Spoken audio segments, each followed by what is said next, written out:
Bonjour Jean-Dominique Merchet. Bonjour. Merci d'être en direct Merci à vous. avec nous. Vous êtes spécialiste des questions de défense. Vous écrivez notamment pour le magazine L'Express. Évidemment, la guerre en Iran au Proche-Orient occupe tous les esprits depuis samedi.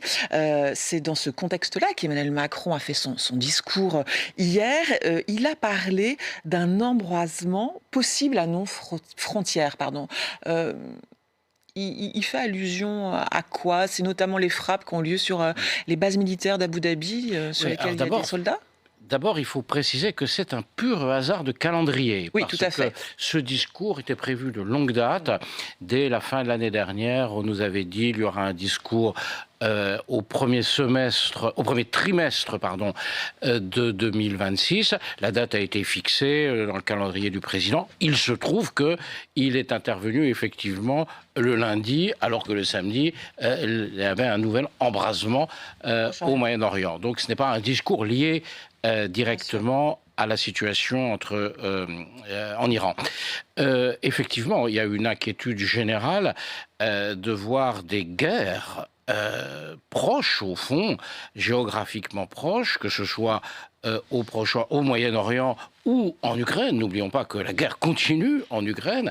Et donc, il y a une situation internationale extrêmement compliquée, extrêmement dangereuse. Vous le signaliez, il y a une base française dans le Golfe, à Abu Dhabi, qui a été touchée légèrement, mais touchée quand même, pas de victimes. Par ailleurs, pour la première fois, une attaque a eu lieu sur le territoire d'un État membre de l'Union européenne, à Chypre, qui visait une base britannique, certes, mais c'est un territoire de l'Union européenne. Chypre est membre de l'Union européenne, donc on voit bien que il y a un contexte qui justifie sans doute de redéfinir de nouvelles postures. Les dirigeants allemands, français et britanniques, dimanche, se sont dit prêts à prendre des mesures pour défendre nos intérêts, disent-ils, et ceux de nos alliés dans la région. Ils ont évoqué des actions défensives nécessaires et proportionnées. La France, l'Europe peut rentrer dans ce conflit? Écoutez, la France, comme d'ailleurs les Britanniques, mais la France en particulier, nous avons des accords de défense avec un certain nombre de pays du Golfe, dont les Émirats arabes unis, le Qatar également, de manière moins ferme avec d'autres, le Koweït notamment. Mais en ce qui concerne les Émirats arabes unis et le Qatar, et notamment les Émirats, l'accord de défense est extrêmement fort. C'est certainement le plus fort que la France ait jamais signé avec un pays partenaire. Si l'on Fort, ça veut exclut dire le quoi, temps. Jean-Dominique Alors, Merchet? ces accords sont secrets. Voilà. Ils ne sont pas publics. Donc, c'est difficile de vous dire le contenu exact. Ils ne sont pas publics à la demande du pays avec lequel nous les avons signés. Ça veut dire que nous nous sommes engagés, d'une certaine manière, à défendre ces pays s'ils étaient attaqués. C'est d'ailleurs pour ça qu'il y a une base militaire française permanente à Abu Dhabi, avec des éléments aériens, des avions, des Rafales, avec un port et des bateaux qui viennent régulièrement, et avec des troupes terrestres. On sait combien de militaires sont sur place? Centaines. Quelques centaines? Quelques centaines, c'est pas un... Mais surtout, nous sommes liés par un accord qui fait que nous sommes censés les défendre s'ils sont attaqués. Ils l'ont été, Ils l'ont été.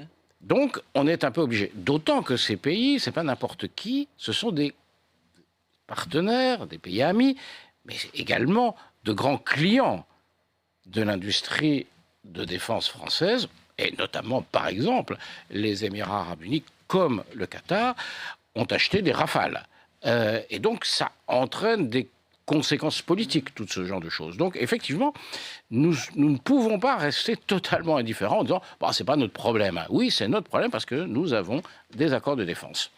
Donc, nous sommes plutôt, vous diriez, là, dans une période d'attentisme, entre guillemets, de voir un peu le pouvoir français, le gouvernement français, de voir un peu comment les choses vont évoluer avant, évidemment, d'enchaîner des décisions. Clairement, la France, comme tous les Européens, ont été mis devant le fait accompli. Oui, parce que les Américains et les Israéliens n'ont pas prévenu du tout. Hors jeu dans cette affaire. On est hors jeu. On ne participe à aucune décision, absolument. Voilà. Sauf que on doit en gérer les conséquences, à cause justement de notre engagement politique à défendre ces pays. Alors juste, et après on va passer à ce discours très important qui a été prononcé hier. Justement, quelle est votre analyse du fait que les Américains, les Israéliens se soient passés d'avertir, ne serait-ce peut-être par courtoisie, ça se fait, non, de prévenir des alliés?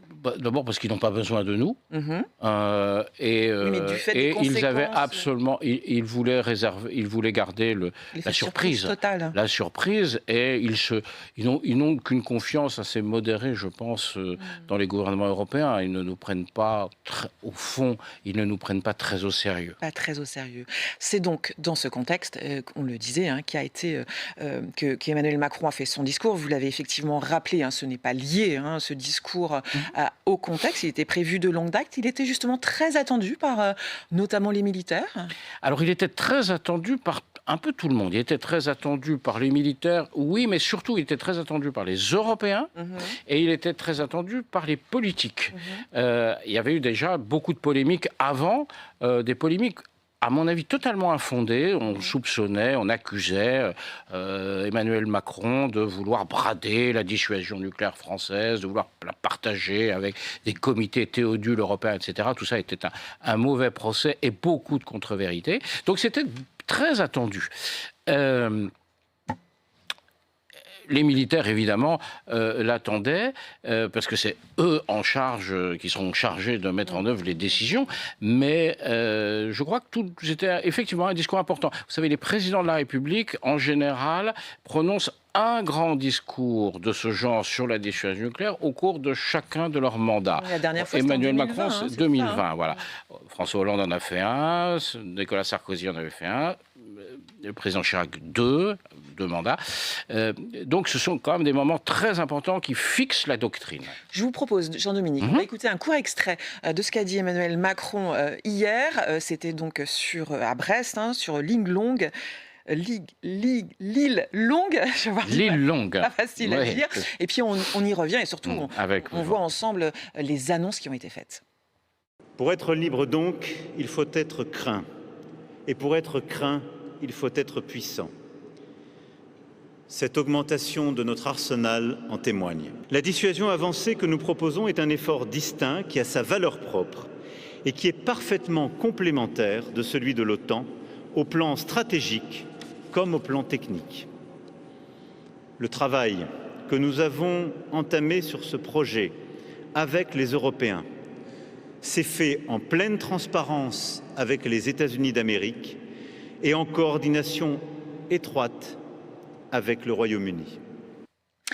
J'ai écouté, comme vous, hier, le président de la République. Moi, ce que j'ai retenu, c'est que c'est la grande annonce, mais vous me direz, vous êtes le spécialiste, c'est cette dissuasion nucléaire avancée avec des partenaires européens et en premier lieu, le Royaume-Uni. Est-ce que c'est ça qu'il faut retenir et de quoi s'agit-il? Alors, il y a plusieurs grandes annonces hier. D'abord, il y a une confirmation qui n'est pas une surprise, mais il fallait le rappeler, c'est que la dissuasion nucléaire restera une décision française.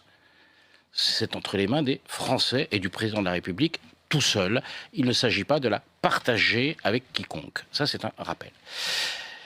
Une annonce très importante, vous le signalez, c'est le fait que depuis le général de Gaulle, on considère que les intérêts vitaux de la France, c'est-à-dire ce qui justifierait l'emploi de l'arme nucléaire, les intérêts vitaux, ont une dimension européenne, que la France a des intérêts vitaux qui dépassent ses frontières strictes. Ça, c'est vrai depuis le général de Gaulle. Au fil des années, c'est devenu de plus en plus fort et de plus en plus vrai. Et le discours d'hier du président Macron montre non pas un tournant, mais une affirmation forte que la France a des intérêts vitaux en Europe. Donc c'est la continuité. C'est une continuité. C'est une continuité en appuyant beaucoup plus sur cette idée. Avec qui? Avec les Britanniques, évidemment, mais les Britanniques, la chose est lancée depuis 1995, donc c'est une vieille histoire, déjà 30 ans, et l'année dernière, en 2025, il y a eu un accord extrêmement étroit avec les Britanniques de coordination qui vise à la coordination de nos forces nucléaires. L'ouverture d'hier, c'est plutôt vers d'autres pays, et notamment vers l'Allemagne.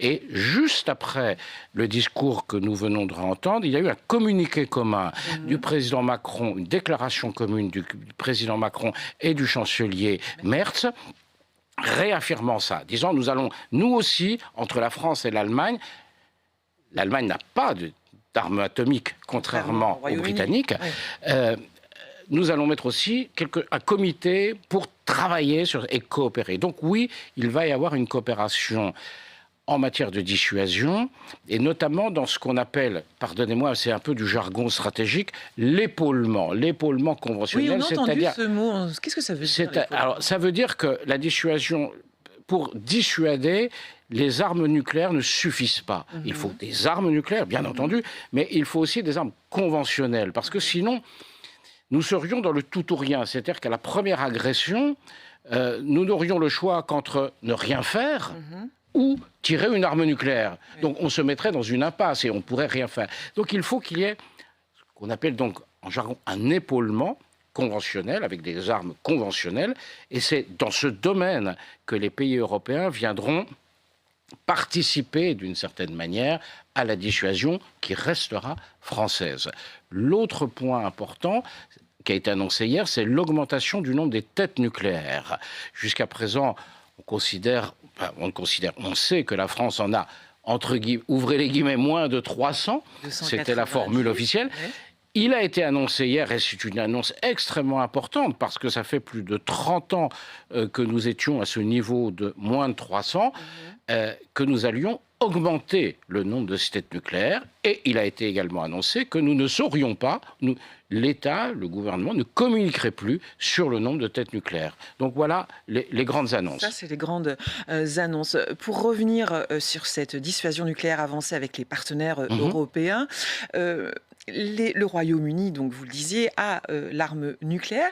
Le Royaume-Uni est quand même un peu dans le giron, si je puis dire, des États-Unis, non? Est-ce que ça pose pas un problème?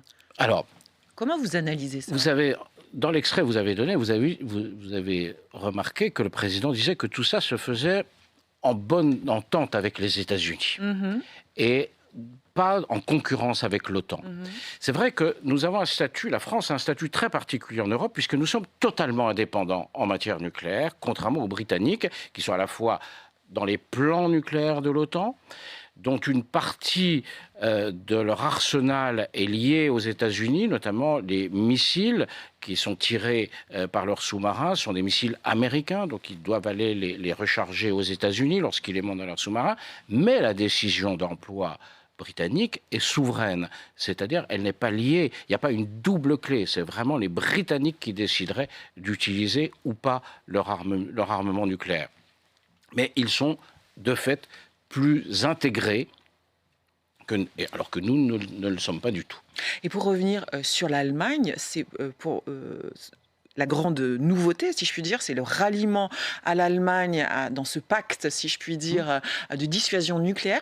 Pourquoi l'Allemagne n'était pas tellement partisane de l'arme nucléaire? Alors l'Allemagne, il lui est interdit d'avoir des armes nucléaires, tout simplement, comme à tous les pays européens, à l'exception de la France et de la Grande-Bretagne, grâce ou à cause, comme on voudra, du traité de non-prolifération nucléaire. Donc ces pays n'ont pas le droit d'avoir des armements nucléaires.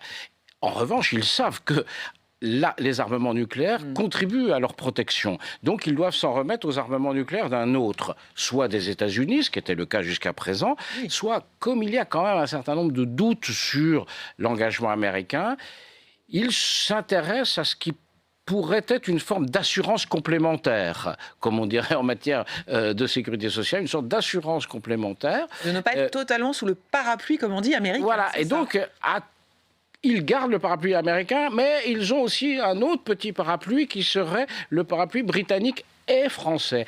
Et c'est pour ça que, par exemple, dernière annonce très importante d'hier, la France pourrait déployer à certains moments des forces nucléaires, alors on ne sait pas comment, sous quelle forme, en gros des avions avec des missiles nucléaires, à l'étranger.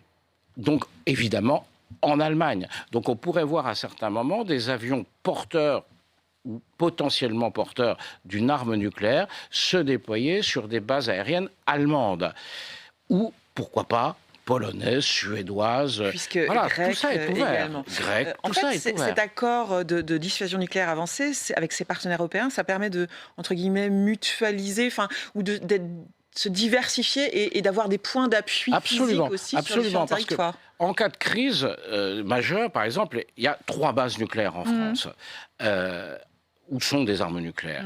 En cas de crise, les avions qui portent ces armes pourraient se disperser sur d'autres aéroports pour éviter d'être frappés. L'idée, c'est qu'ils puissent le faire également ailleurs en Europe.